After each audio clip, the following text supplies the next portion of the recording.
computer because I'm so used to my old computer, even though it moves slow. So I think we're live now. Oh yeah, hey guys, welcome back to another episode of the Typical Skeptic Podcast. I got two of my good friends with me tonight, and it's been a while since Ani's been on the show, but tonight on the Typical Skeptic Podcast, I welcome back my good friend Ani Sophene. She returns with a powerful and urgent breakdown of what she calls the controllers in the next phase. And also joining us is my good friend Indigo Angel. We've been doing a lot of podcasts together lately.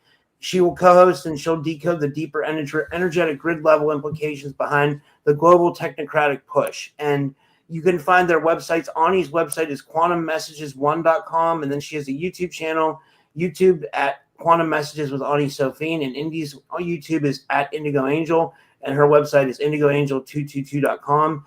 And in this show, we'll be talking about the controller's long game strategy, digital and technological control of human perception, pacification of the population through frequencies, EMF, and light-based tech, how AI and defense tech are tightening the net, Elon Musk, XAI, and the new military tech merger, and much, much more stuff. So with all that said, I'd like to give them a big warm welcome back to the show. And yeah, how's everybody doing? Good, thanks. Thanks for having us on. Yeah, we're doing great. Excited to be here for another episode. Yeah. So, Ani, where did you want to start with this? This sounds really interesting.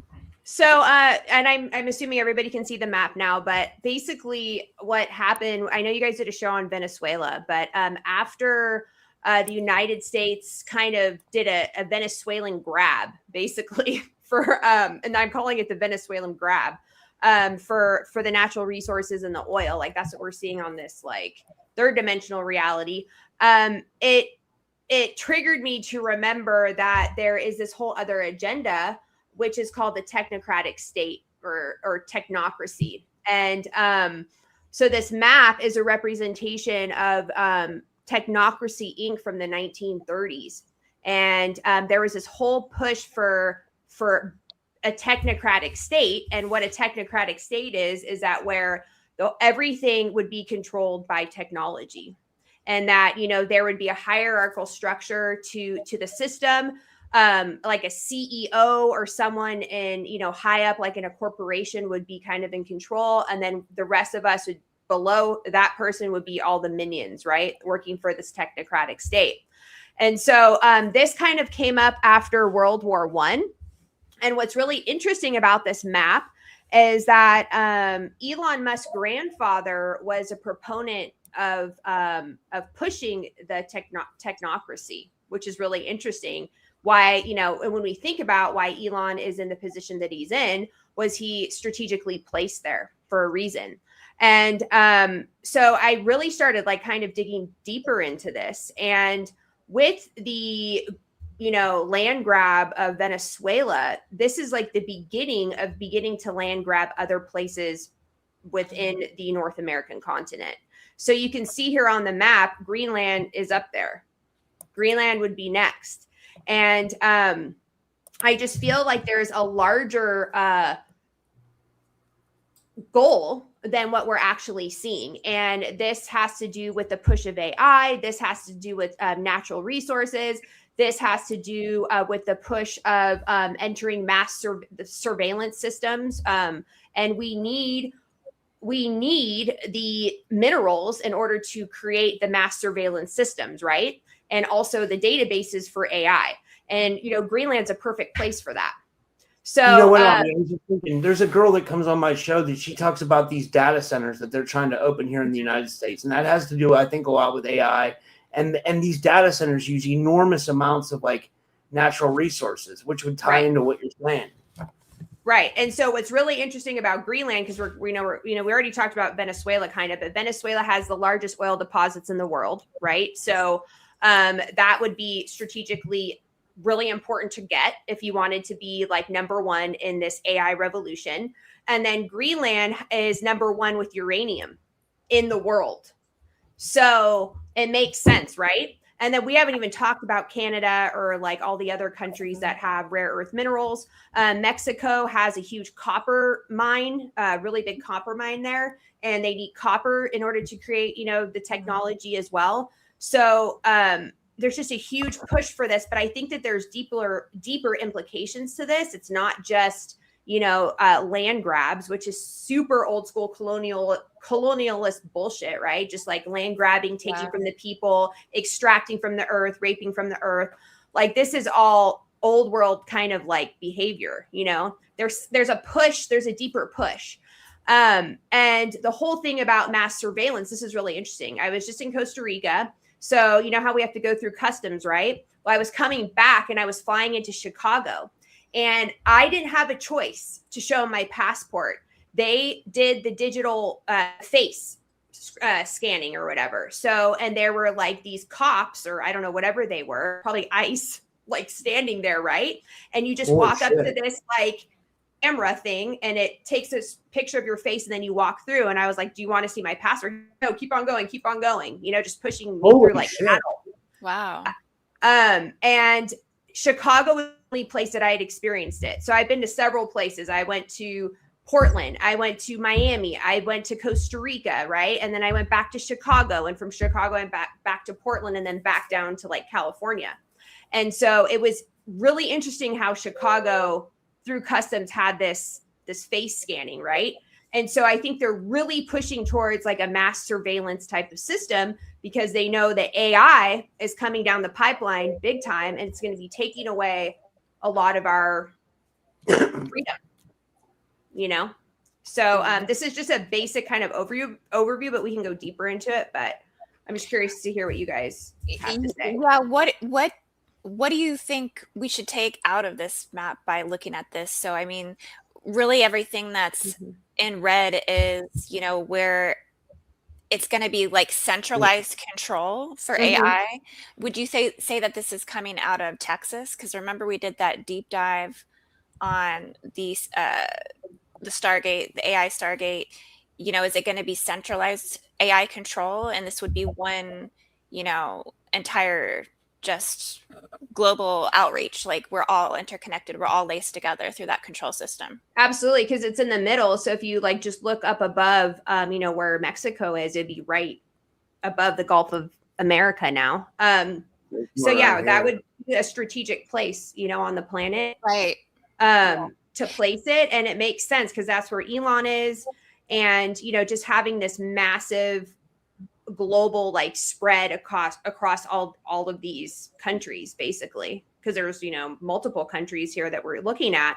And what was really interesting, I was on X, and it if we were to go to another map, and I'll try and get to another map when you're talking or Rob's talking, this would be like, let's say the United States or Trump's control, and then if you go over to where Russia is, that would be Putin. And then if you go to where China is, so Putin would have all of Europe and all of Russia, that whole area there. And then China's would be China and then also Africa and kind of Australia area. So there's because they've been setting that up for some time with China and Africa and Australia. They've been buying so much of the land in Africa, going in and creating jobs and creating like a whole, infrastructure that's goes back to China. And then the same with Australia. They're buying up their airports. They're buying up, all kinds of land, all of their farms and things like this. So yeah, that really makes sense. And I was saying this the other day, I think it's Trump and Putin, and who's the leader of China? Is it Xi Jinping, right? Xi Jinping, yeah. Yeah. Yeah. These three would either be like the elitist globalist, or it's these three that are trying to take down the globalist. I don't know. There's like a reversal playing out there, because I've heard it go either way. Right. And you definitely could argue, both ways. But I think it's really interesting to see, like, for example, with Trump, we'll just use him because we're in the United States. But where is the money going? What is he pushing for? What are some things that he's been passing? And so like a big one is like he's totally accepted all of these AI technologic oligarchs, right? Like coming out of Silicon Valley, right? So Peter Thiel, JD Vance's, master. Yeah, JD Vance is financed by Peter Thiel or something like that, right? Yeah, I would say. Well, just to add to that, Elon Musk was the highest financial backer of Donald Trump. Right. Yeah, I think he's Wow. like $290 million. So I mean, he's basically his owner. Right. You know? Yeah. It's like his master, like, like Mhm. people behind the whoever has the money has, is playing the cards, and everybody else is just a puppet. And so it's just it's interesting to see, but I do understand like what they're saying is, the argument is always like, well, if we don't do it, then China's going to do it, or somebody else is going to do it, right? But then at what cost, though? Like at what cost to our freedom, and what cost to our children's freedom, and at what cost to the planet? Yeah, someone made a good point the other day. They said that the more technological things have become, the more people have gone missing. It's becoming like easier for people to create mass amounts of like human hijacking because of technology. It's and that's sad to say. Right, absolutely. Did you guys just see on X, and I'm sure your viewers have possibly, is with AI now, the technology is so good, we can record ourselves making ourselves look like other people, like really, really well. That's scary. That's really scary. So we can be talking, and then somebody else, and it would be a completely different person. Like it could be like a celebrity. It looks just like a celebrity. It's gotten really, really good. Yeah. People have shared videos with me where they show like Jeffrey Epstein and Charlie Kirk, and they look like they're still alive. They look exactly like they looked in like real life. You know what I mean? Like, but they're like AI videos. It's insane.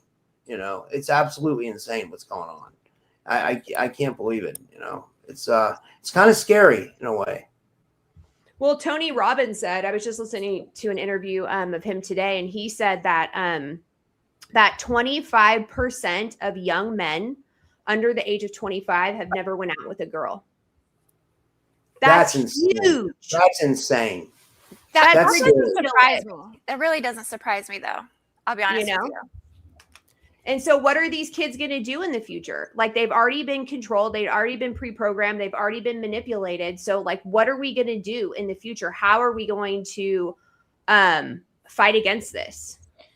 Well, and it's interesting because this collective of young men, a lot of them consider themselves to be groypers. I don't know if you've heard of that term, but it really comes through groypers. Yeah, it comes through like the whole Nick Fuentes thing, and they're very like, they're like nationalists, but they're like they hate women. They all hate women. They're staying, virgins. They're not, getting married, and they're not participating in, any of this stuff, basically. So that's insane. Yeah, they're almost becoming like a lot of the collective. Yeah, it's pretty. It's scary. And it's also suppressing, it's pacifying humanity as well. Like, so the technology is pacifying us by controlling us with the light, the frequencies, the misinformation, and so we get addicted to it, and then we're not really paying attention to like what's actually happening. And then we don't know what's happening because there's so much misinformation out there now, haven't you guys seen on YouTube, like just scrolling through YouTube, it just looks so fake, Yeah, a lot of it does look really fake. It is hard to tell now sometimes. Like I have to there's some things I watch where I really look at it and I have to squint, and I'm like, is this what I'm like? There's no way. Like in my mind, I know there's no way that what I'm watching could be true, but it's like, wow, like it's really convincing. Like people going out and finding like jaguar babies and rescuing the whole jaguar family, and then the family comes in and they like immediately like love each other, like stuff that's like really like I saw those. That's not real. Yeah. Did you see the what was it? I think it was a hippo farting on like a what was it? It was so funny. It was one of those you didn't see the hippo farting, like the hippo farting on all the animals and like spewing its crap all over them? No, that's hilarious. Yeah. It's so stupid. Okay, totally getting off topic now, but I was just curious what you guys think, like kind of on a deeper level. I'm going to stop my share, and then I'm going to try and get something else, and then maybe I'll have Indy talk. But Like what's happening like energetically? Like why do you think this is happening? Like is this like are we going kind of reversing back in time like because we never what happened with Atlantis, you know? Like is this like a repeat of that? You know, it's funny, like as you're talking, and I was just tuning into Elon Musk's field, I was really picking up on Hyperborea. You know, me and Rob have been on the Hyperborea kick recently with kind of deep diving Greenland and everything. So, you know, I think with what's occurring in terms of the grid activations and the global grid resets that are happening, that yeah, these places that I call them the global flashpoints are occurring, places where the next major event will take place that will change the rest of the world.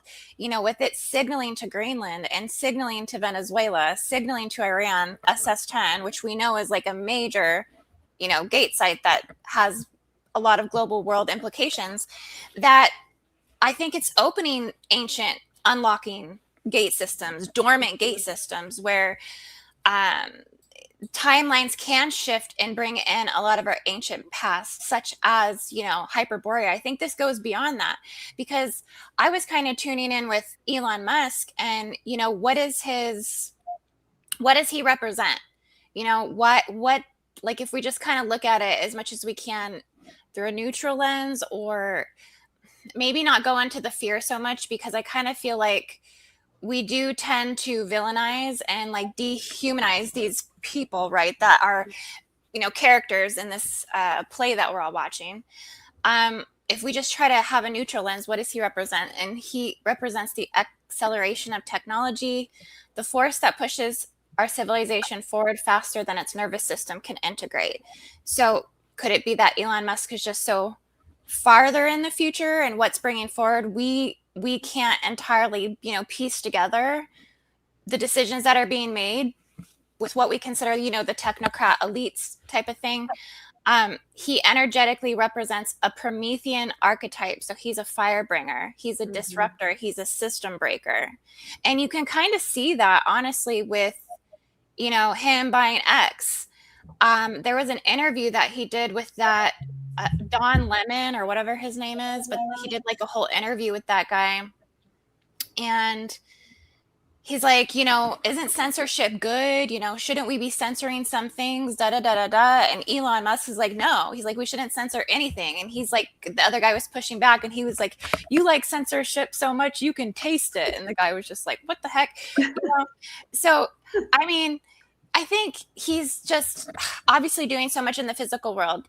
You know, he's satellites, launching systems, he's scaling AI, data systems, the narrative control through X. So he's literally controlling the global narrative.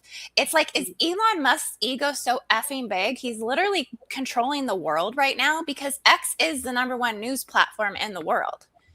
You know? Yeah. Well, it's not just that, but like like Indy tapped into something, like, you know, like I try to stay as neutral as possible, but I did notice a shift between the Biden administration and the Trump administration in terms of censorship, as far as like, you know, I got my TikTok back, I got my YouTube monetized. Like, you know, I don't think those were, I don't back Trump fully at all. Like I'm skeptical of him too, but I'm just saying, like, I did notice a swing in the censorship. Like, you know what I mean? Not just Elon. I don't know who's doing it. I don't know if it's him, Trump, or whoever, but somebody is like, you know, convincing people to not censor as much. You know, that's what it seems like to me. From someone who's been censored, I had, you know what I mean? I had my whole YouTube taken down. I got demonetized on my audio podcast, and like, I got it all back. Well, I haven't got my first YouTube back, but I got monetized on the new one, and I got my audio monetization back, and you know, like I got my TikTok back, you know, like, I mean, I don't know what's going on, you know, I'm not sure. I still have to be skeptical of everything though, you know. I feel like, because we have to report on everything, you know. Yeah, and I can never know what these people's end game is. Yeah, I mean, because the way I look at it in the long run, it's like they're billionaires and we're not, right? And it's like George Carlin said, it's like it's a big club and we're not in it, right? So it's always almost, what are they doing at the end of the day? What is their end game? You know, and that's what I'm a little bit concerned about, you know. Yeah, absolutely. Well, it's kind of interesting because all of these people came out of Silicon Valley for the most part. So what is it about Silicon Valley? What is it about Stanford where these people have been handpicked to do these things, these deeds, bring these things out into the world? You know, I just feel like there is a bigger story that we're not fully seeing, you know? And so they're like almost like the front man. They're the ones in the front. They're the face, you know, let them be the face. But all these other things are happening on the back end. And that's my intuition, you know, that's coming forth from this. And no doubt Elon definitely is intelligent. But there's something bigger that's happening for sure. Yeah. You know? Do you want me to and I don't Did you want me to share the new screen? Or, oh yeah, go ahead. Elon is like the spear. He I don't think he's meant to stabilize humanity. I think he's like on some sort of like forcing evolution through friction. Like I think his signature is polarity. I think because he's so far down the spectrum, right? We've talked about his spectrum, that there is actually no neutrality with Elon. I think he globalizes polarity because he is so far into one extreme, which is technocracy. Yep.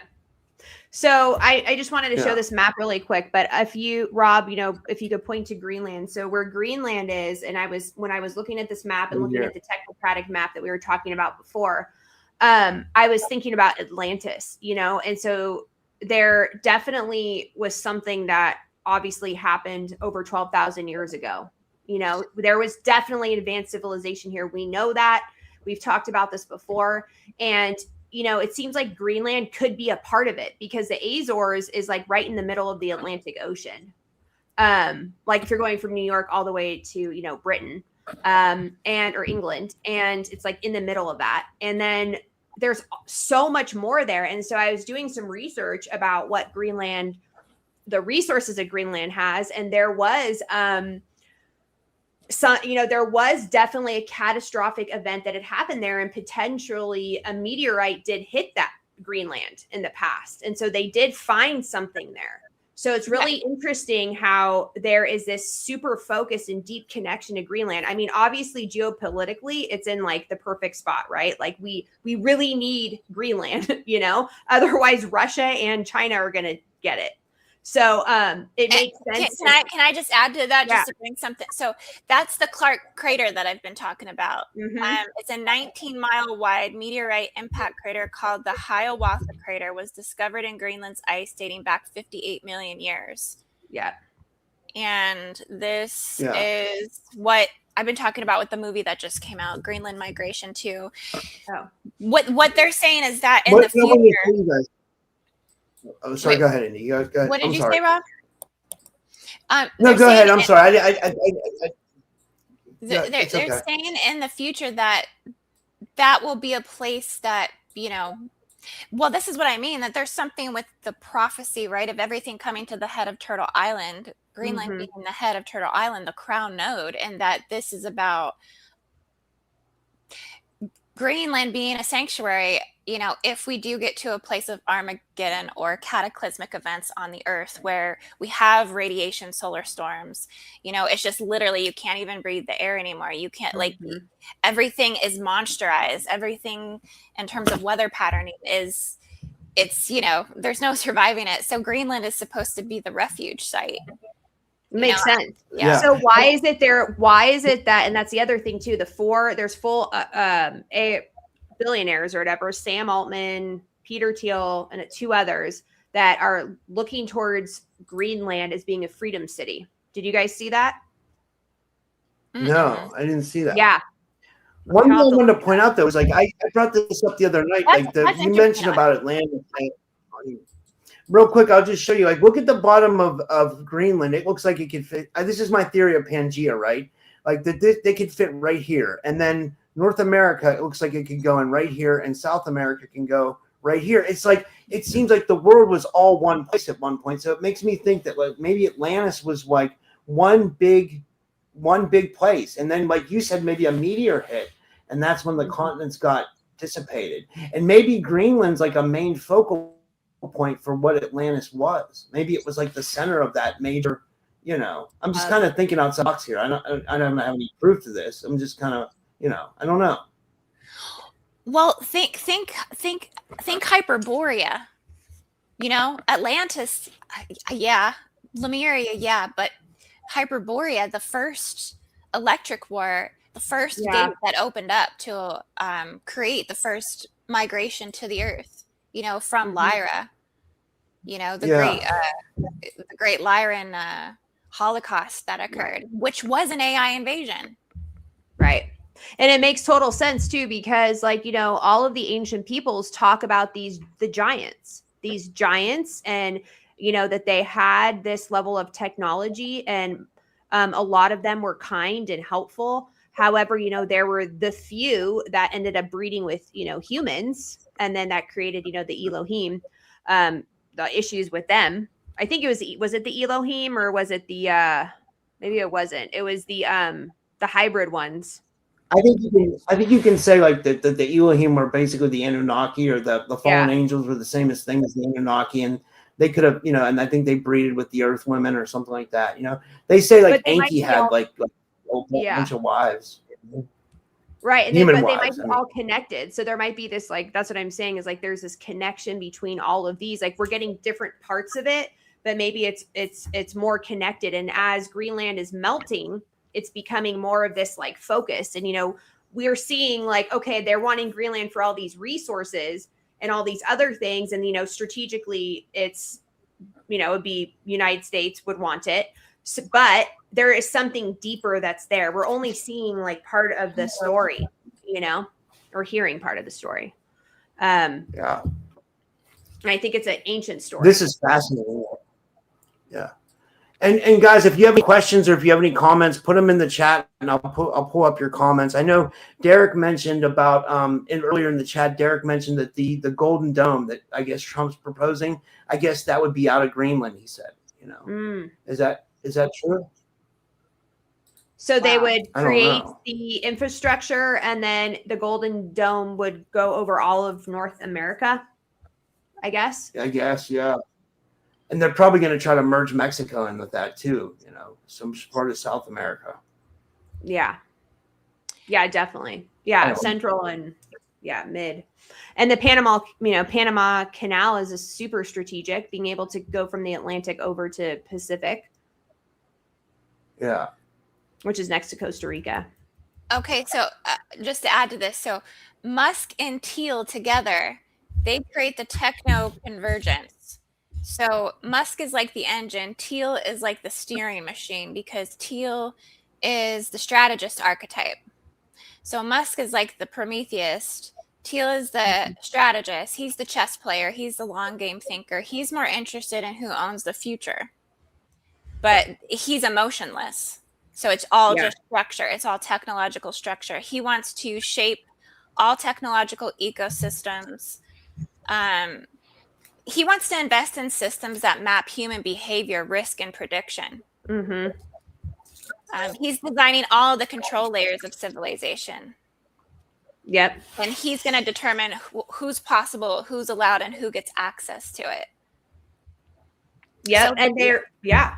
Yeah. So he's doing all the invisible architecture, infrastructure. And remember, we talked about Greenland, Robin. We're like, they're going to go up there and they're probably going to go up there and install this total system there. It might be ground zero.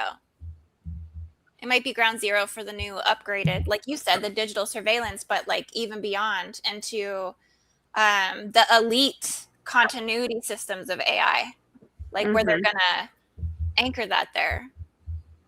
I mean, it totally makes sense. And, you know, yeah, I mean, everything you were saying, like, I feel like it's like happening in front of our faces, and it's so obvious, you know?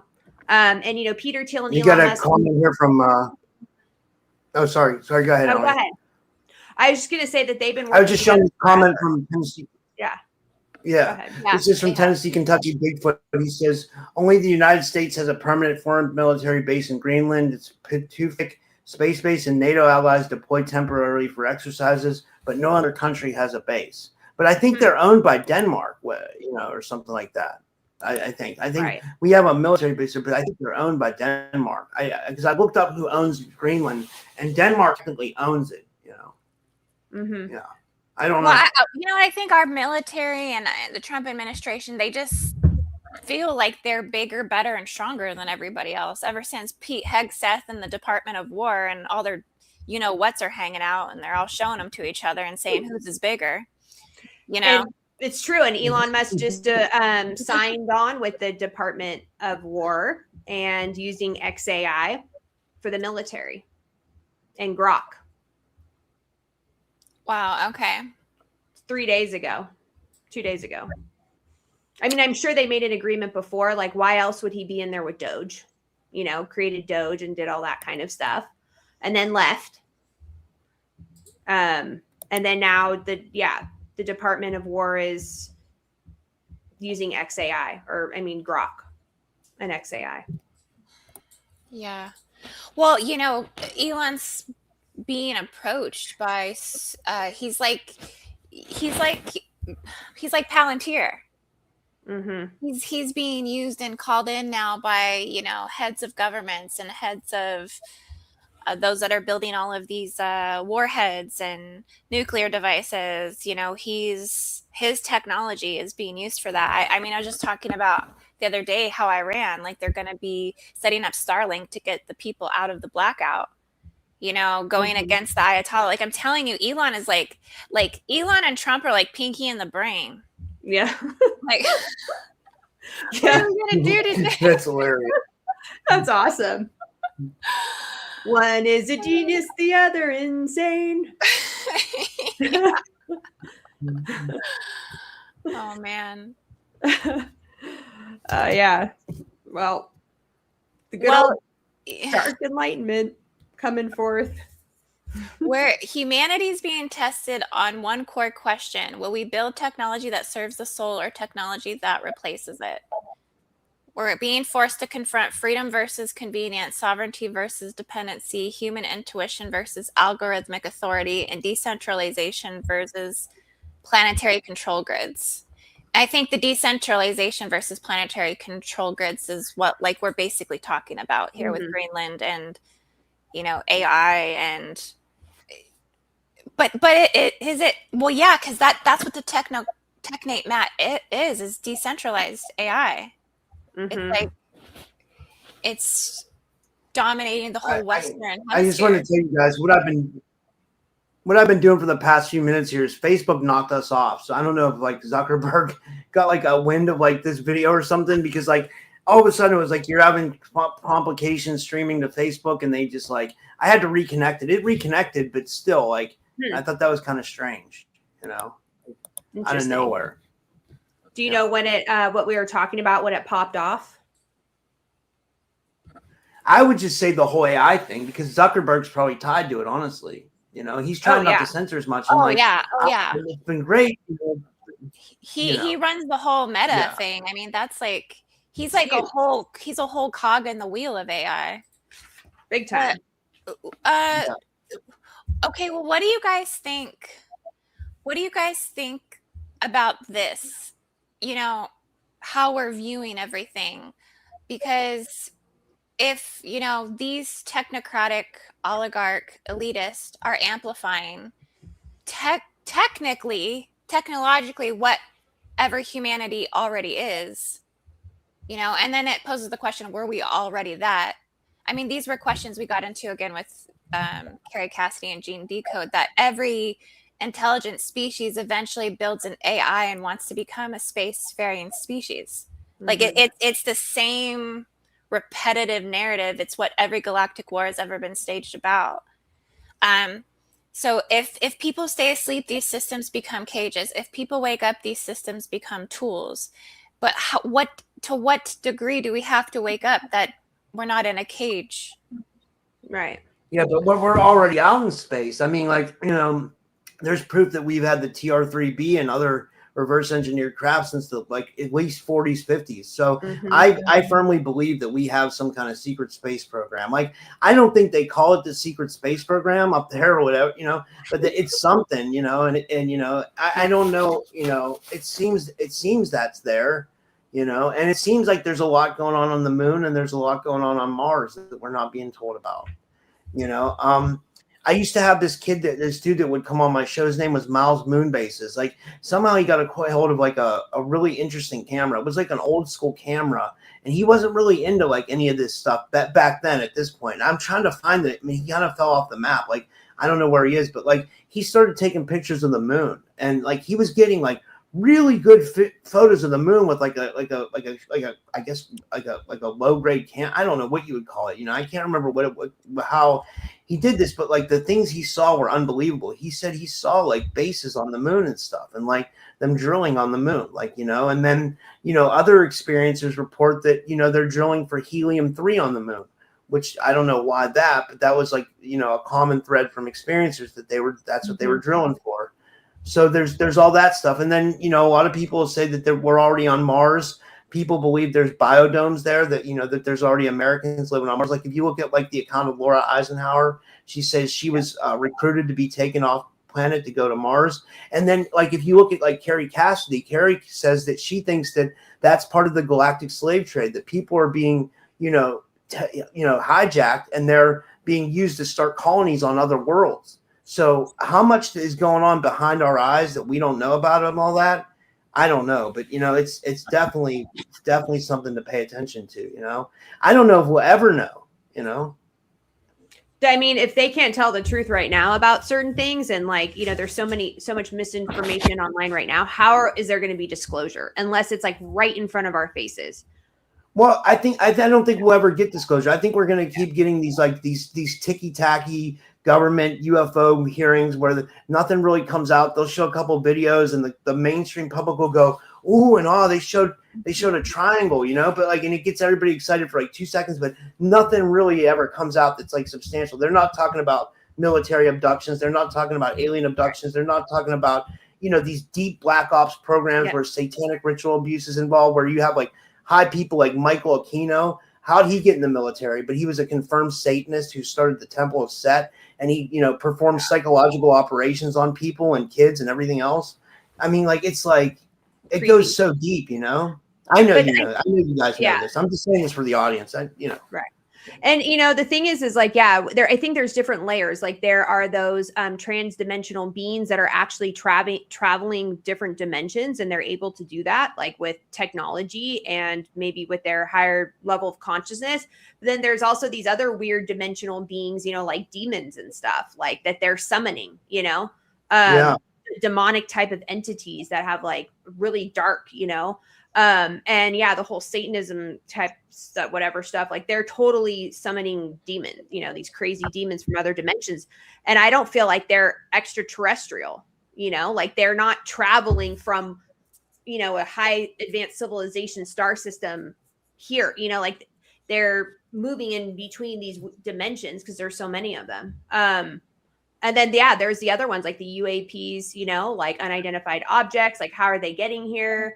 Are they for good or are they for not? And then I just feel like there's so many layers and so many levels. You know what they said? The lady that used to come on my show, Renetta Jones, she always told me to like shut down everything and when I go to sleep at night, because I was having entity problems. And she told me that the entities were coming through the electronics and the modem. She said that's how they travel at night. No, she said they're active at like 1 a.m., 3 a.m. That's when you'll get a lot of entity attacks for whatever reason. And she said they come through, you know, power, internet, you know, electricity. I don't know.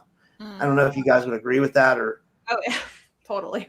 Yeah, definitely. Yeah. It always happens during certain cycles too. You know, you have like certain alignments in astrological cycles where certain portals or gateways are open up, or even just the density of the earth can't sustain a higher dimensional timeline. So we just literally all sink down into like a 1D, 2D earth experience, especially on the mainland. I've talked about places that are, you know, like the whole North America, basically.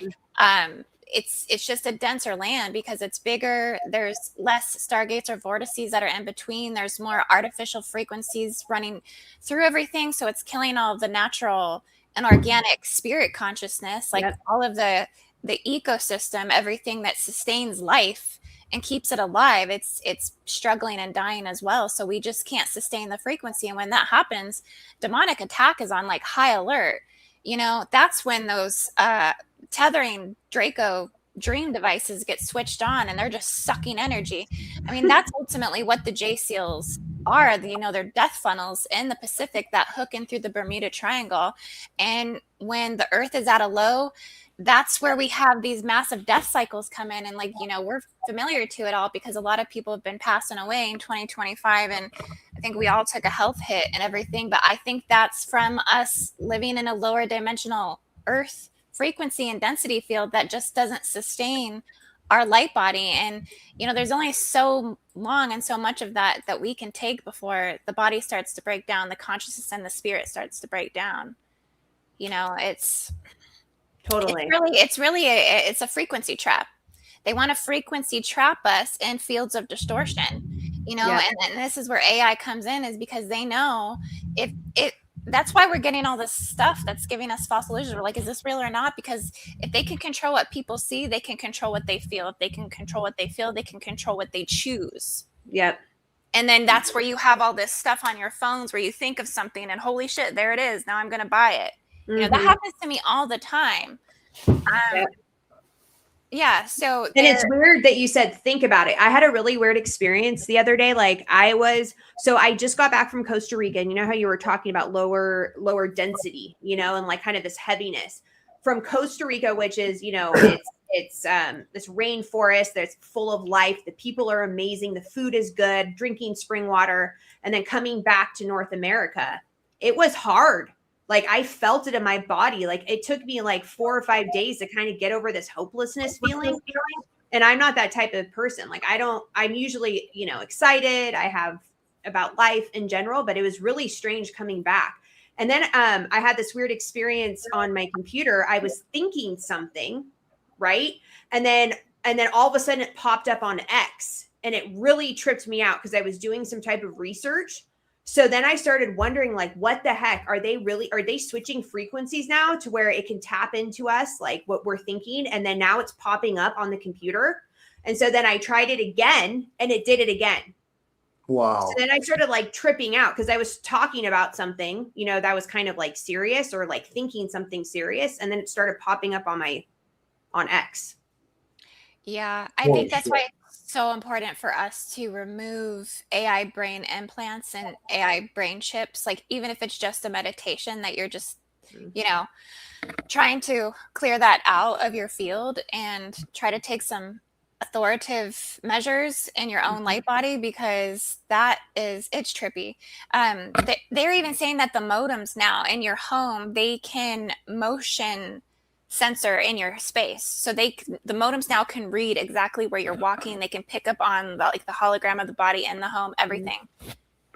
Wow. So yeah, I mean, it's like, how do we escape? So that's the question is like, and that's what I've been pondering. And that's why I felt this like sense of hopelessness in a way when I came back from Costa Rica is, what can we do to escape this? What can we do to empower ourselves and, the younger generation? How can we like live in truth and connection to life? Yeah, that's a really, really good question. Rob, do you want to answer it? I don't know. I mean, from what you told me about the younger generation, I feel like we don't have a lot of hope, that they're gonna need to take over from when we when we can't do this anymore. Who's gonna fight the good fight? You know what I mean? Like it seems like they're not, the younger generation isn't interested in any of this stuff, or at least not even interested in being sovereign. It seems like a lot of them are like, they're okay with being chipped and tapped and surveilled, and just as long as they have their AI or internet. I don't know. You know what I mean? Like they don't seem like they have a sense of like wanting to be free. I have seen videos of 13 and 14-year-old boys where the mom takes the phone away from the boys and they go ballistic apeshit and just like destroy the house, like break all the appliances, smash the windows, like smash everything, break everything in the home, just because, that device got taken away from them, like total mental breakdown, Like, you know, and I even remember my girls too, like when I had to take cell phones away and things like that. I mean, it was a breakdown. Yep. It was a breakdown for sure. Yeah. You know, so it's scary because there's like a deep emotional attachment to a void that's being filled for them. And we talk about that generation that's not getting married or doing anything, you know, it's being filled with social media. I really don't know what the answer is ultimately, because the collective is so divided where there's not much unity with anything anymore.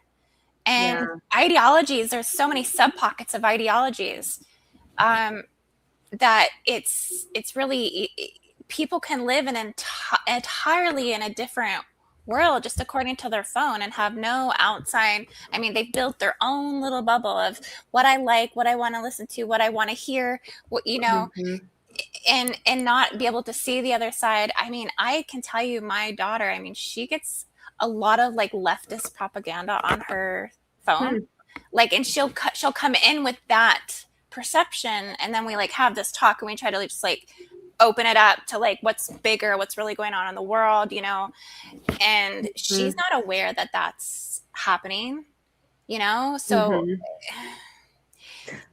it's I don't think people are aware that that's happening to them on their phones. They're just absorbing that, like, you know, information, propaganda from whatever direction it's coming from, right or left or whichever, but just absorbing all of that, and that then starts to define your opinion, and you don't even realize that that's happening to you. It's complete psyop, MK Ultra, mind washing.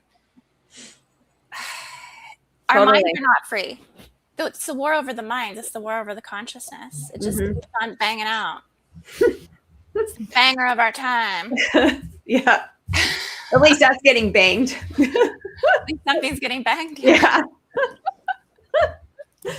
Oh, geez. I know, it's crazy. Well, it was really interesting when you were talking. I like came across something that was interesting, that the CIA had come across this technology, this technological device. Obviously, that's not from this world, but they were able to see multiple different realities of the future. Have you heard of that? Yeah, I've heard a couple of things. I heard they had the chronovisor. That was what I think Andrew Bashago talked about. And then supposedly they have the looking glass device as well, where they're able to, like, you know, either time travel or see through timelines or something like that. So, and I know there's a couple things that people have like talked about, I guess, you know.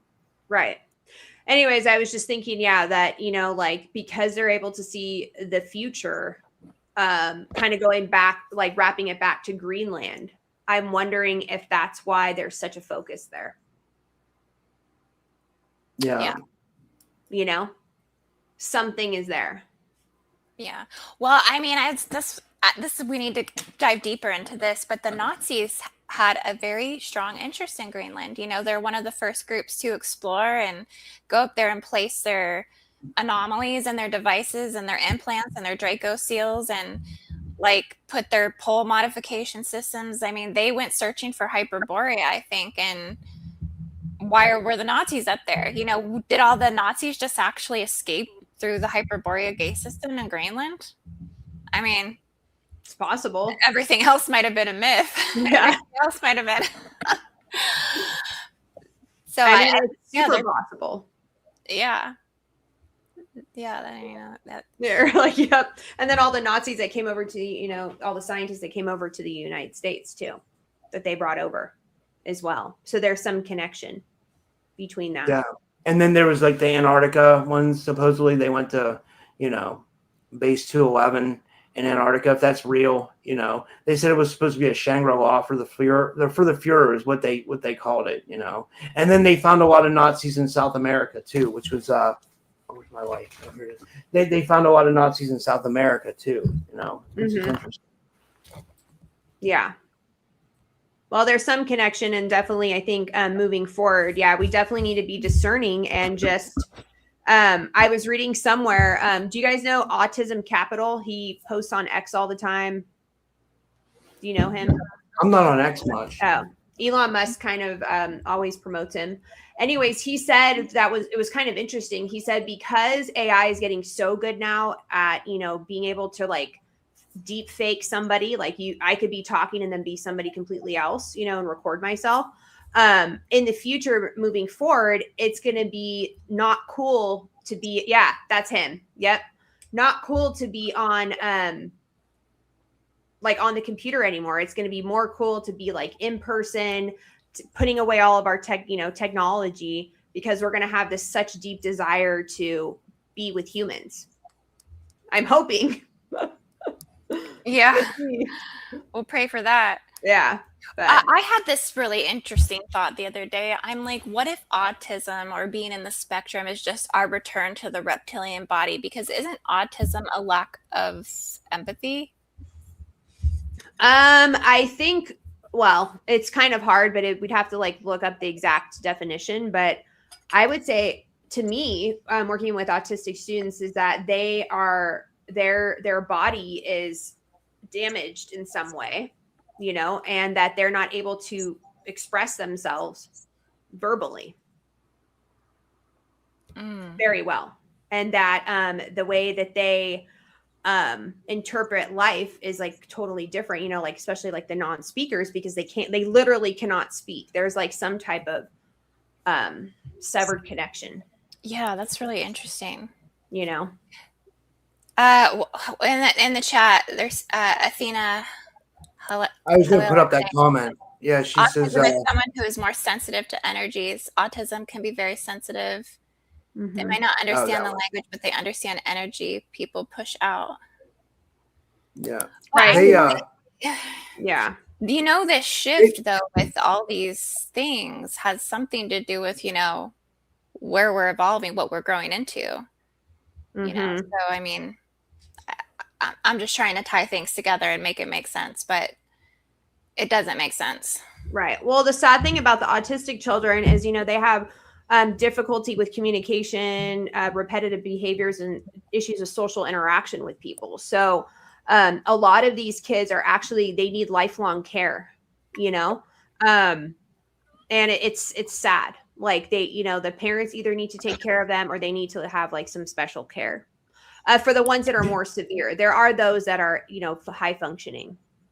Did you guys see the telepathy tapes though? Supposedly that was what that they have these autistic kids. They have like a telepathic network. I haven't seen the whole thing yet, but they have like a telepathic network where they're able to communicate with each other. Like, I thought that was fascinating. It's super fascinating. Yeah, it makes sense though, because like, like for example, a blind person or a deaf person, if you come into this world and you're deaf or blind, then you're going to be able to build these other senses in order to cope with the environment. And so it seems like that's what they've done, and they're able to tap into these other realms. What's really interesting about that is that Kai Dickens said that, they were infiltrated by the CIA. Do you know that? The CIA operative went in and started talking to these people, pretending to be somebody else. Wow. Yeah. They're trying to get information from these families. So what she said is she warned the families, because, when the families get attention and stuff, they're like, oh, this is cool. And, these people are trained to manipulate. So, it's like, what are they trying to find out, from these kids? So, yeah. Oh, I see. Athena says, autistic 3-year-old at the house. Dennis was trying to send him upstairs and the boy wasn't listening. Dennis asked me what was up. I explained he was autistic. He doesn't understand the words. Yeah, well, I mean, isn't, when you think of the likes of Musk and Thiel, and we were talking about how Candace Owens was holding up the reptilian pictures and comparing like the stare in the eyes and kind of like the way that they were looking or presenting themselves. And, it's like these guys are all on the spectrum, are they not? And so that stare, well, is that a reptilian stare or is that an autistic stare? Or, there might be some similarities here. Is this, interesting. That's where the idea came from. Huh. That's interesting. Yeah. I mean, it doesn't feel good. It's not a feel good idea. No, it's not. No, it doesn't. It's like, oh, that's horrible. But it's all an experiment at the end of the day. We're all suffering from hybridization traumas. and programs. I mean, this is what the Earth has been about this whole time, is to dominate the race morphogenetic field and to hijack the stargates and force breed. I mean, this is the story of Earth since the beginning of time. So, golly. Yeah, Dolores Cannon said, she's like, it's not an easy school, you know, to step into. Yeah. I think it just requires a lot of courage and a lot of finding who you are, no matter what limitations you're born into.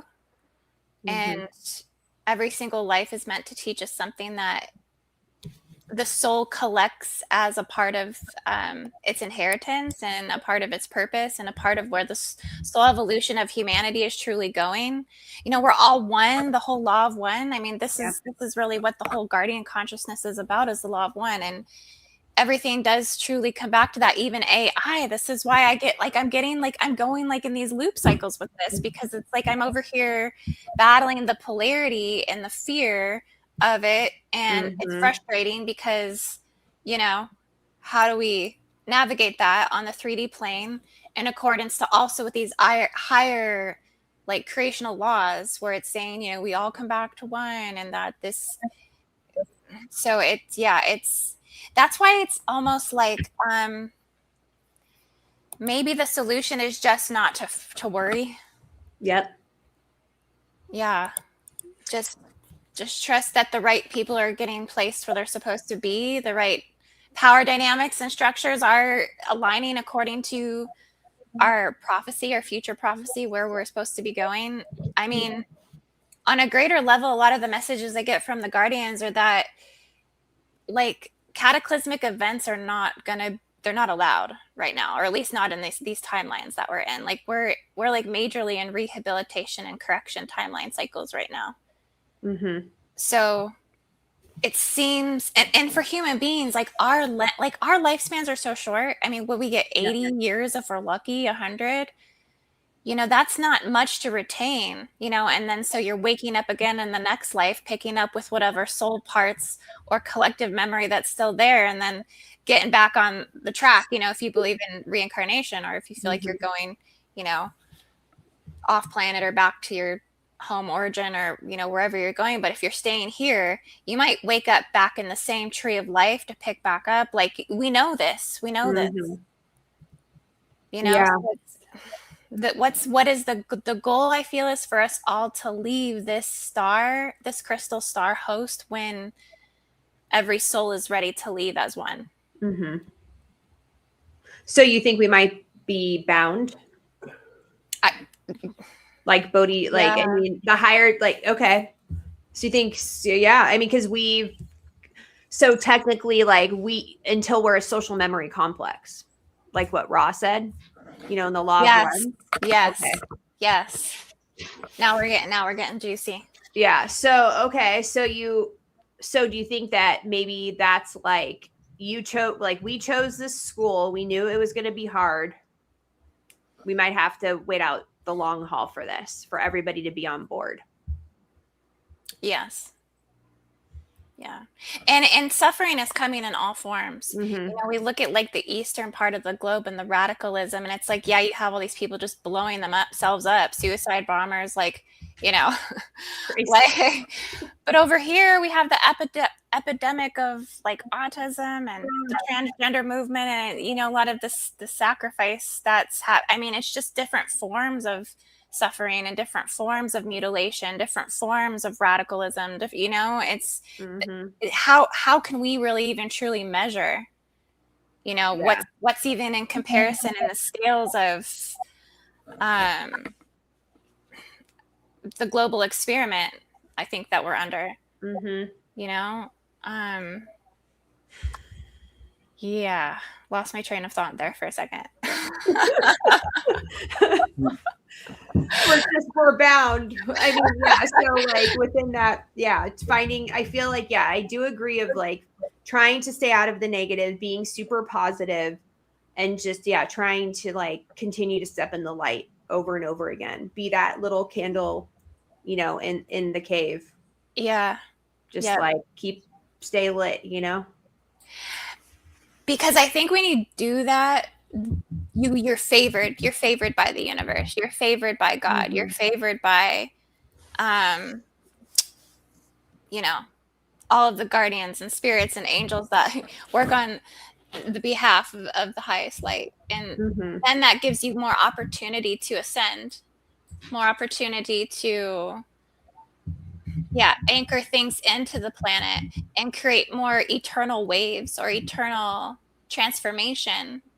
It should be everybody's goal, really, ultimately, on the planet, to transcend. This is the lack of the unity. We can't all get on board with the same philosophy, the same ideology. It's just like, I think I would have to say something really big has to happen in order for people to start waking up. Yeah. Unfortunately. But what could be so big to wake everyone up? Because it's like a lot of big things are happening. Disclosure. I think just if we had real disclosure, like if we had like a major event happen, I think that would like really shatter a lot of people's paradigms, because like you got to think a lot of people are under this like notion that they're in an Abrahamic religion, whether it's Judaism, Christianity, or Islam, where they think that like they're just here on earth and there's nothing outside of it. I mean, it's like Islam believes in like jinn and Christians believe in demons and stuff, but none of them really believe in extraterrestrial life. So like imagine if like a craft landed right in the middle of like where they pray on that big black cube, the Kaaba. Where the Jews and Muslims go. Imagine like if a big craft landed there. That would probably awesome. shit their pants, like that'd be, that would be massive. Oh, I'd be getting the popcorn. Yep. We would have to have mass, like multiple different landings all over the planet, though. Because otherwise, we'd be like, oh, that's just AI. So that's true. Yeah, with AI, would be like, okay, that's AI. Like whatever. Yeah. And it's really the truth. It's So. Tennessee, Kentucky Bigfoot says banks lose control over Earth. That will wake us all up. Like one thing I want to point out is like before there was AI, we had like the old contactee cases where like there was like I think it was the Rua, Zimbabwe case where the kids were on the school field and they saw the craft landed and the aliens got out and they looked at the kids and the kids looked at them, and now there's these kids are like they're our age and they're sharing their stories and they stick to their story that they all saw these extraterrestrial beings. I can't remember. Somebody in the chat would know where that was. I think it was in Zimbabwe. I can't remember. I know there was one that happened in South America, and then there was one that happened in Africa. But it's pretty poignant because, like, that was happening before, unless that was AI and we didn't know it. I mean, like, and the AI has been around a lot longer than we ever knew. Yeah. I mean, supposedly all the technology that we have right now, what they actually have is like 20 to 50 years ahead of what we have. So you could imagine it's possible. Yeah. Like, remember that Miami Mall aliens case that happened recently where the people freaked out in the mall and the cops showed up. It looked like Ghostbusters outside. There was like 50 cop cars and that, supposedly like these aliens like manifested in the middle of the mall. And they wouldn't let anybody show any of their footage. Like there was a couple leaked footages that came through, but like that was it. That was really interesting as well. Like, was that AI or was that really like some kind of interdimensional creature? I don't know. Right, yeah. And that's the thing. It's like, and that's why it's hard for us to know what the truth is right now. Yeah. But that's why I think the Gateway program. And Robert Monroe and being able to get into those altered states of consciousness, I think that's where our truth lies. And that's our power.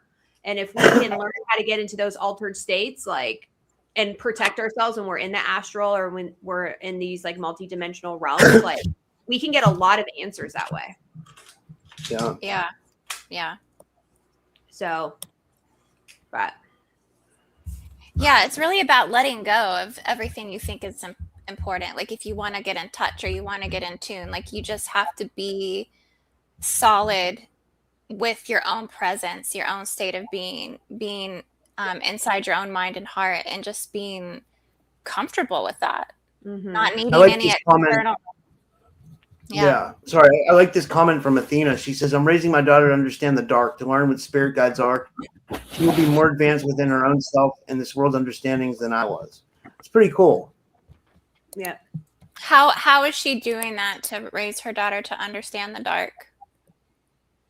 Like what type of lessons do you like include her in on to understand darkness?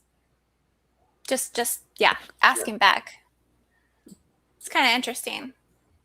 I feel like with my daughter, what I do is, I just share a lot with her. Mm-hmm. If stuff's going on, she usually gets a lot of insight into it. I don't like hide things, I just let her see the brutality, let her make up her own mind. What does she think and feel about it? Let her process it and then come back and have conversations with me about it. Are your daughters tapped in like you, Indy? Like, are they psychic? Like, are they have abilities like you? They do. My middle probably the most. She's very sensitive, just extraordinarily sensitive and gifted, and she can just read every situation. I mean, for what it is. So much so that she's a lot like, I think, all of us. Like, she doesn't, she keeps to herself. She likes to read. She actually does like to read the Bible, to be honest with you. She really sticks to her prayers and to God. And she doesn't need a lot of like the external things. Like, I've tried to like hand her the tarot cards and all this other stuff, but she just has like her own connection to higher power, and it seems to be like fulfilling. But yeah, she'll come in and she'll like sage, and she understands. Like the other day we went and got like a goddess Isis statue from the metaphysical store down the street, and as soon as we got home, she kept reminding me. She's like, Mom, you need to clear that. She kept telling me like, clear that. That's pretty cool. That's awesome. Yeah. So yeah, she's in tune. She's in tune. She cares a lot about the earth. She wants to be vegan, vegetarian. She cares about animals. It's painful for her. She cannot stand to see the animals suffering. Like, it just breaks her down. Like, that's how I was when I was a kid. Yeah. Yeah, I think the younger generation, if we raise them to be, conscious, and we share with them like our own spiritual journeys and our connection to the divine, I feel like, they're like sponges and they open up to it. And, same thing, like, with my kids, like I feel like they're more wise than I am, to be honest. And a lot of the times I'll be like, hey, this is happening. Like, what do you think? And I really feel like their answers are more intelligent and more wise than my answer would have been. And so I feel like they're my greatest teachers, and I always listen to what they say and what they have to share. 100%. Yes. They really know how to evaluate like my mistakes in this life too. Gotta love that. Yeah, totally. Of course. That's humility in itself, being a parent. They're like, so why did you make this decision at this age? Oh my gosh, I can't believe you did that. Like, they really like, it's pretty funny. Yeah. And then you have to kind of admit, like, well, I didn't see what you're seeing now. You're so much farther ahead. Yeah. And that's what we have to protect. I mean, like, our generation and the ones that are older really should, like, I feel like it's part of my mission to protect these kids, and allow them to express themselves. Yeah. In this world. So. Yep. So, yeah.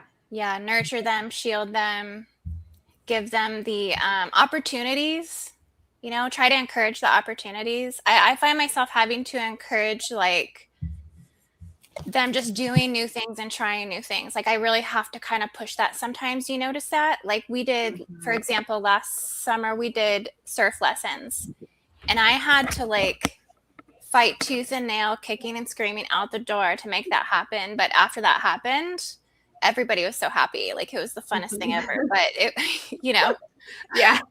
Oh, I know. I get it. Like, just try something new. Like, yeah. I get it. Yeah. For sure. Yeah. What about you, Rob? How come you never had kids?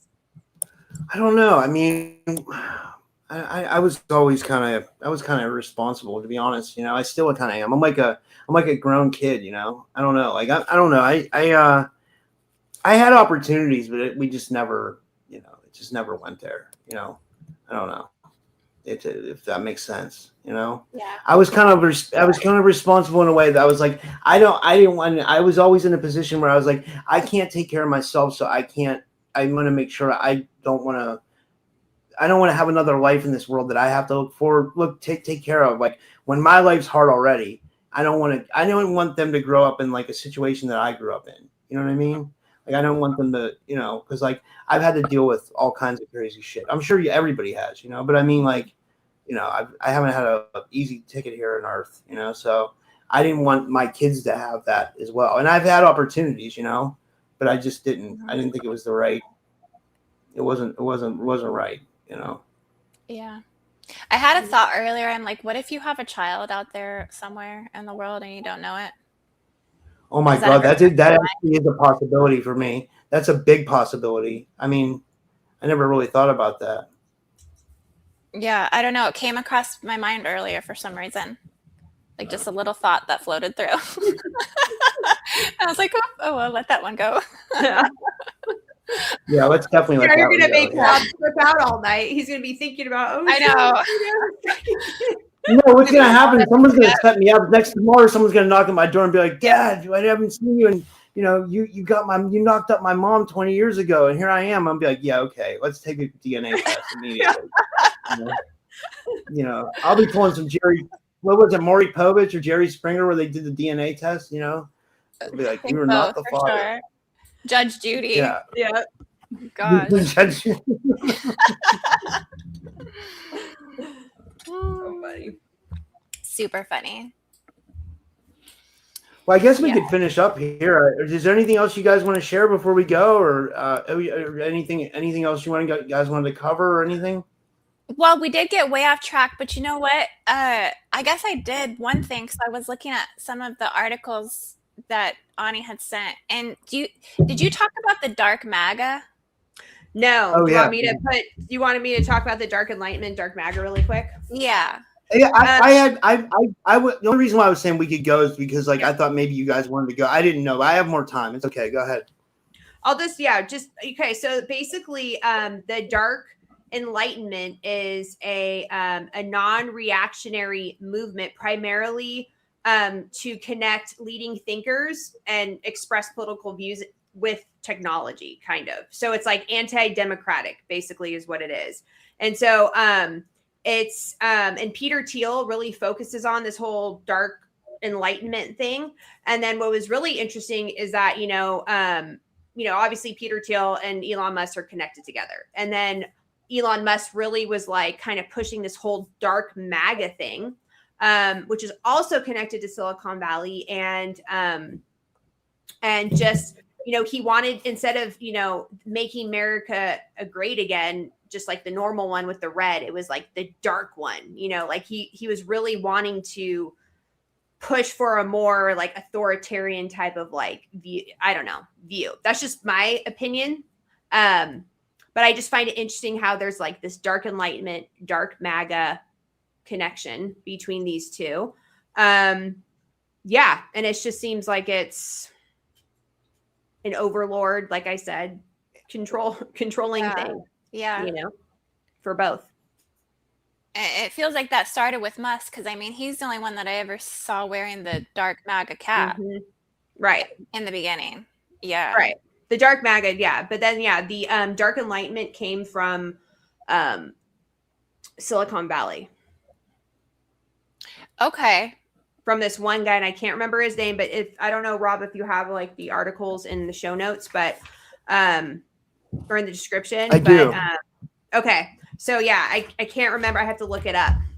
But it's this one guy from Silicon Valley, and he's been pushing this, and it's almost turning into this like religious type of cult following, which for Silicon Valley tech people. And I think anytime you get into this weird cult religion type of thing, that's when it starts getting dangerous, like that whole like following somebody, following this like one person or following this ideology at all costs in a cult-like manner is when people start doing weird things.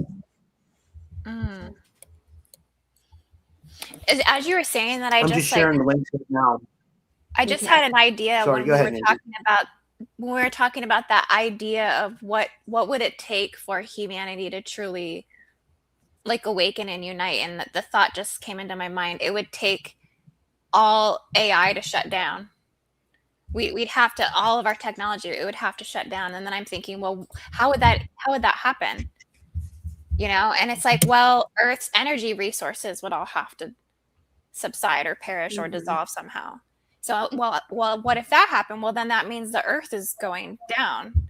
So the only way that would ever end truly is what's powering all of this and what's keeping it alive. It's the rare minerals, right? It's the chips. It's the yeah. When you were talking, I thought an EMP, electromagnetic pulse, and or Yellowstone blowing up, a caldera, and wasn't there a Carrington event back in the 1800s that took out the whole grid, right? We talk about that a lot, right? Yeah. Solar flare, some type of solar flare, which we don't really have, we don't have control over that. And the other thing is like, why are these guys building these like underground bunkers? Like what is this obsession with these underground bunkers? Like, what is it that they know?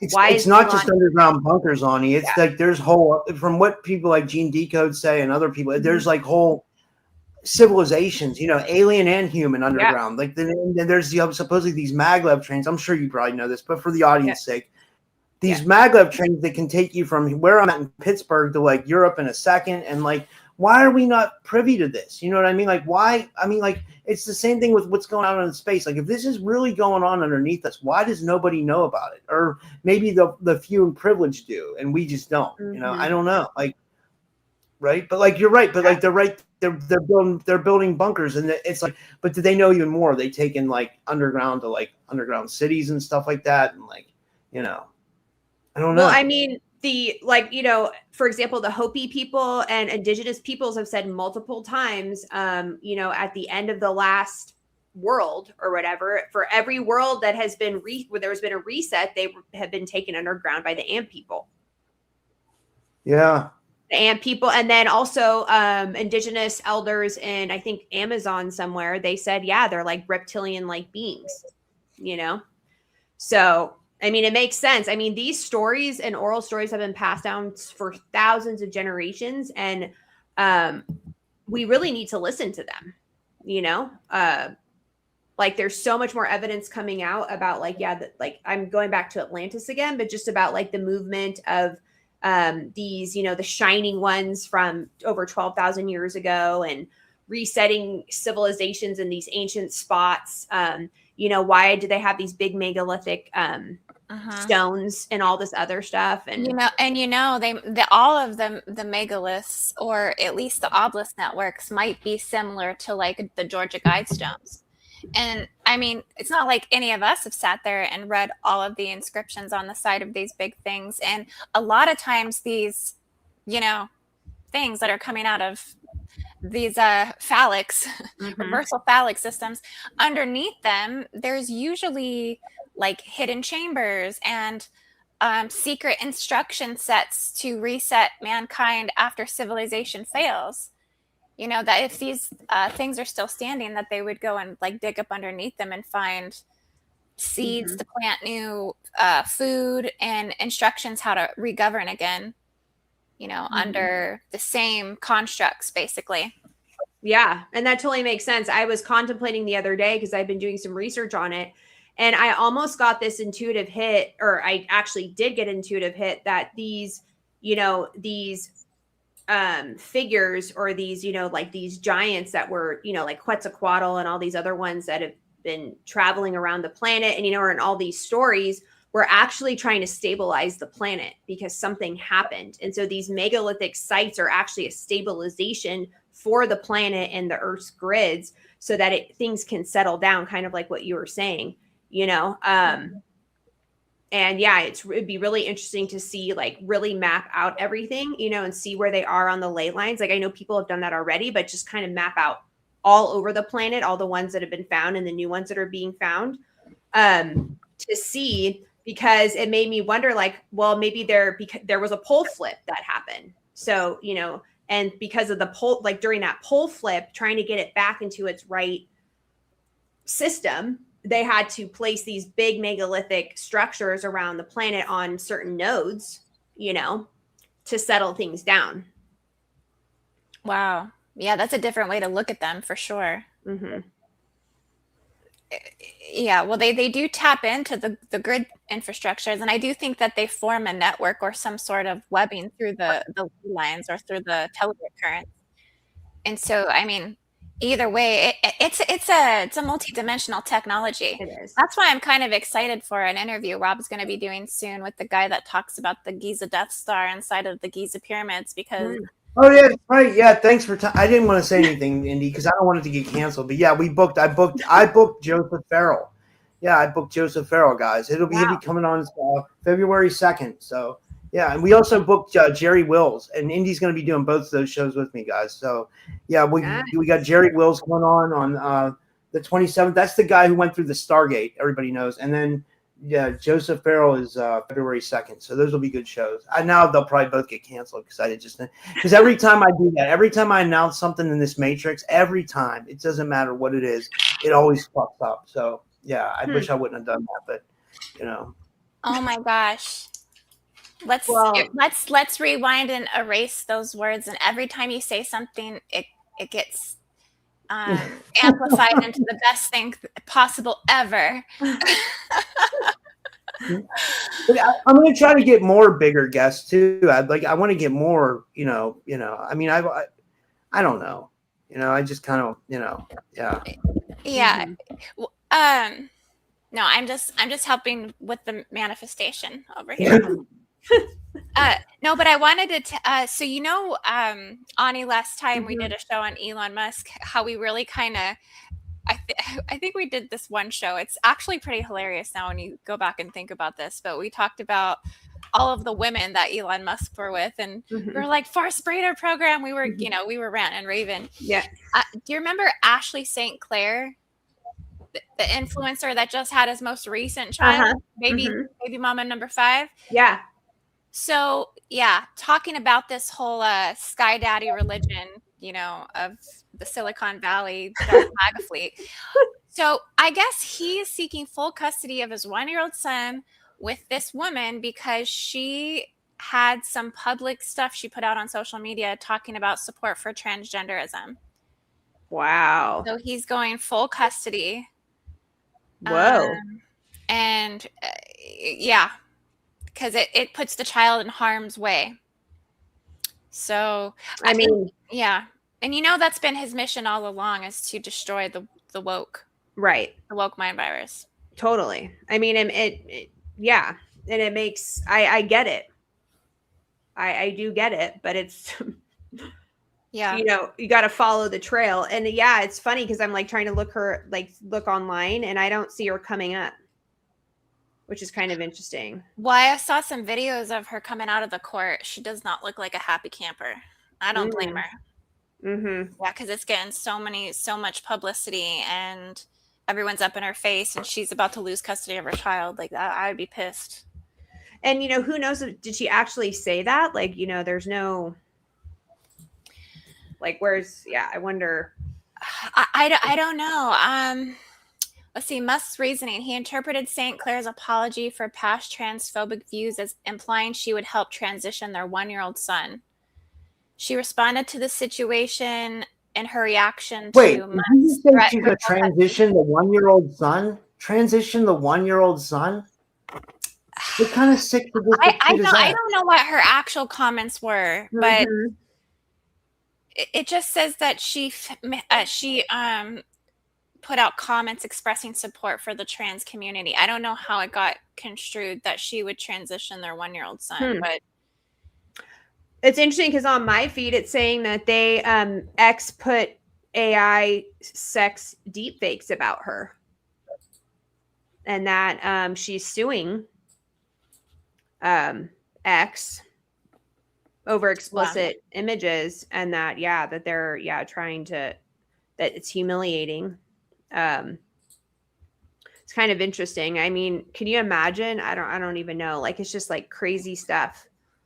Yeah. Well, I mean, I get the protective nature of not, if you think that's going to happen, because I mean, they can't consent to making those decisions.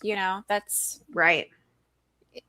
So I get it, but at the same time, this might be one of those public disputes that really change things or shake things up or shift things. Mm-hmm. Yeah, which would kind of mess me up. I was when I heard I mean when Arkeem had that song that Arkeem had earlier, when he was like, he talked about that military witness who came out and said that both Republicans and Democrats were, in this thing together where they're abusing children, and like these are military witnesses that are coming out, and it's like I say, it's like it's a part of a big club that like we're not a part of, but like, I don't put it past anybody in politics to do that, like, of course, like I lean more conservative. I have more conservative values, but I would try to look outside the whole, perspective.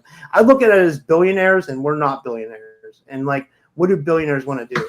They want to control, and they probably do really sadistic shit, to be honest, Yeah. Absolutely. I mean, and that's what they said, or who was talking about? David Icke was saying, like, through terror generates this, like, the adrenochrome, basically, which I probably shouldn't have said, but using that as some type of, we're going off, on another tangent now, but just like creating this like power, like this internal power and energy with the terror, which is super creepy. But anyways, that was kind of going off another tangent. Yeah. No, it's okay. It's all good. If we have to think about it, like, what would you do with, I mean, how would that change or shift you if you, I think it's an insatiable void. I don't think it's something that can be filled. Once you start getting more, you want more. Mm-hmm. Once you start seeing this, you want something else. You'll never be fulfilled, with the pursuit of anything monetary. Ultimately, like, of course, we're all deserving of survival. We're all deserving of getting what we need. We're all deserving of having the resources we need. But, if you have an overabundance of money and all of that, like, I don't think you ever get to a place that I was watching something with Madonna. Go back to Madonna. I seen this interview with her, and she was talking about how, like, she had all the fame, she had all the wealth, she had all the money, but that's why she went to Kabbalah, even though we know Madonna's like kind of a weirdo, and she does like that weird blood transfer thing. Have you ever seen that? She does the blood.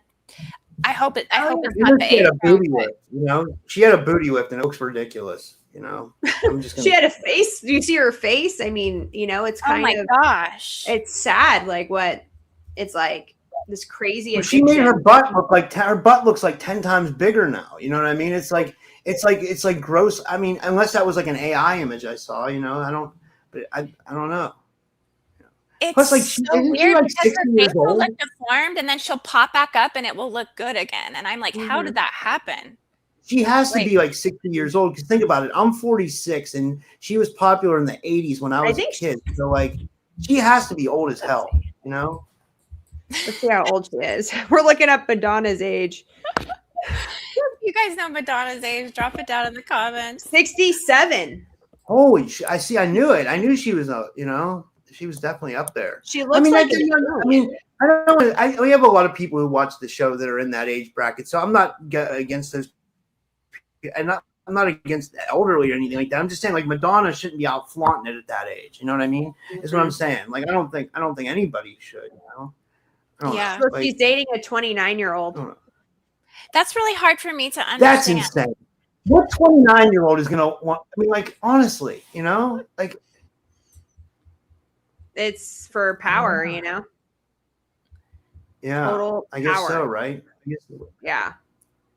Madonna. Oh, Dennis Sequoia in Rodman the used to comments be a says he couple. doesn't think that's the real Madonna. Do you think he's a? I met Dennis Rodman. Thinks he's a clone. You met Dennis Rodman? No way. Hmm. I hung out with him one time. Wow. It was, I don't know. It was Weird. Yeah. Yeah, I'm not going to go into the details of that. Oh, okay. I don't even know why I said that, but yeah. Scrap that. Put it to the side. Yeah. Nothing happened, you know. Mm-hmm. But you know, he was actually very handsome in person, to be honest. Yeah, I thought he was going to be strange because, you know, he had the crazy hair and the piercings and stuff, but no, he was cool. Yeah. Well, yeah, I think that wraps up the show, Rob. Yeah. If we're going about Madonna now and talking about that, yeah. That's funny. We didn't have much structure. Do you guys want to tell everybody? Yeah. Do you guys want to tell everybody where they can find you and all that stuff, and whoever wants to go first? And thanks. This was awesome. Go for it, Ani. Okay, you can find me at quantummessages1.com, and then that's where all my stuff is, and you can connect to my YouTube and all of that. Awesome. And yeah, go subscribe to her channel because she puts out some really good stuff, and just love Ani so much. She's so smart, and yeah, I have missed you since you've been off YouTube. I feel like you took a break for a little while, but I did. Yeah, I took a break. Yeah, because I'm managing this like one property, which I'll have to talk about at some time. But yeah. Ani, I saw on your channel you did an interview with James Bartley. I got to meet him this summer. He's one of my favorite UFO researchers ever. So like when I saw that, and I just wanted to tell you that like I had to resubscribe to your channel because when they take down your YouTube channel, which they did in my case, like you don't just lose all your creator stuff, you lose every channel you're subscribed to too. So then you have to create a new account, you have to resubscribe to everybody. You know, it's like starting over on your viewer side and on your creator side. Like, you know, it's like, so like I'm now catching up, resubscribing to everybody. But like I thought that was cool that you interviewed James. He's a really nice guy. I met him in person. He's really cool. Like you know, did you enjoy that? Did that interview go well? He's awesome to talk to. Yeah, I definitely would like to connect with him again. I know that he's in Australia, right? I believe. Yeah. He flew over for the conference this summer. He was in Florida with me. Yeah, like cool. I have a picture of him. Yeah, he was yeah. It'd be cool to do in some type of like ET conference in California. Mount Shasta area. That would be a perfect spot. I would love to do that. Yeah. But yeah, there's some really, if anybody's interested in having a workshop, like a spiritual workshop or, teaching something or some type of retreat. I am running a retreat place right now. It's called Buckhorn Springs. It's in Ashland. It's on the same ley line as Mount Shasta. And it's one of 2 CO2 vapor springs in the world. It has super crazy energy. It's ancient. It's been used by humans for over 10,000 years for healing. So if anybody's interested in, like totally just having a workshop, just reach out to me or retreat. Yeah, I'm definitely interested. Yeah. I'm hoping 2027, to be honest. Yeah, it takes a while to kind of like plan, but I'm 1 hour north from Mount Shasta. So I'm super close. And the property's 1 hour north from Mount Shasta. So, there's all kinds of things to do around here. Shakespeare Festival. You can go to the coast. You can, tour Mount Shasta, tour this area. And you're pretty close, So we're super close to California. We're like 12 miles from the border. So that's cool. I love it. What state is that? Is that Washington or was that Oregon? Or what is that? It's Oregon. Considered? It's on the border. Yeah. So it's basically Highway 5. If you just drive, I don't know if you guys know Highway 5. I guess that's more like West Coast. I'm way on the other. I'm on the other side of the country. I'm in Pittsburgh, Pennsylvania. Yeah. You know what I mean? Okay. I just visualize a Highway 5. So Highway 5 goes all the way from LA all the way up to Washington. You can drive straight. Highway 5. Yeah. It connects Tijuana all the way up north. Oh wow. Yeah. I'd like to go to Mexico. I'd like to go to the pyramids in Mexico. I have my passport too, but I mean, I really would like to see those, Chichen Itza, the one that has the serpent going down when the equinox hits, Yep. That's the one I want to see. And there's a whole Mayan complex supposedly too. It's pretty amazing, I think that gets undervalued as compared to like the Giza everybody talks about Giza, but there's so much more. There's the Bosnian pyramids, there's Romanian pyramids, there's the pyramids in Mexico, there's pyramids all over the world. Yeah. I don't know. Yeah. Definitely. Sorry, we'll get out of here. Indy, do you want to tell people where they can find you? And don't forget about your book. Thanks, Rob. You can find me on my YouTube channel, Indigo Angel.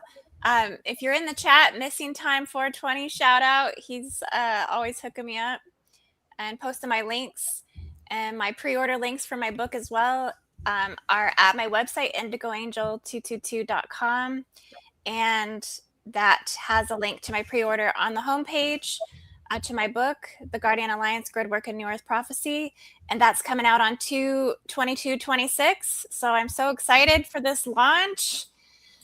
And yeah, guys, if you haven't ordered it, you better order it now before the price goes up. So special discount.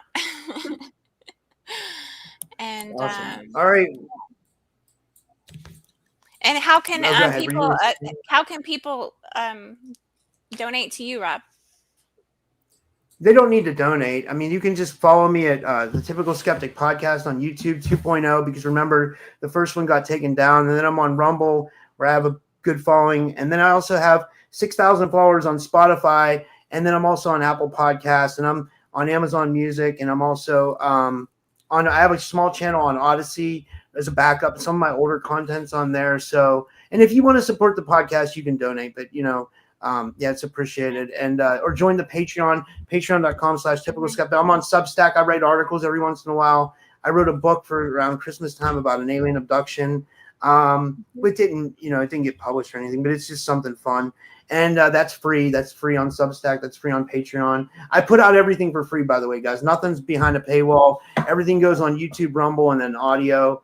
And then, I put stuff on Substack for free, so people can just support if they want to support. And I try to give you guys everything. So, yeah. But support these beautiful ladies first. They're putting in God's work, and they're amazing. And thank them. Thank you guys for coming on.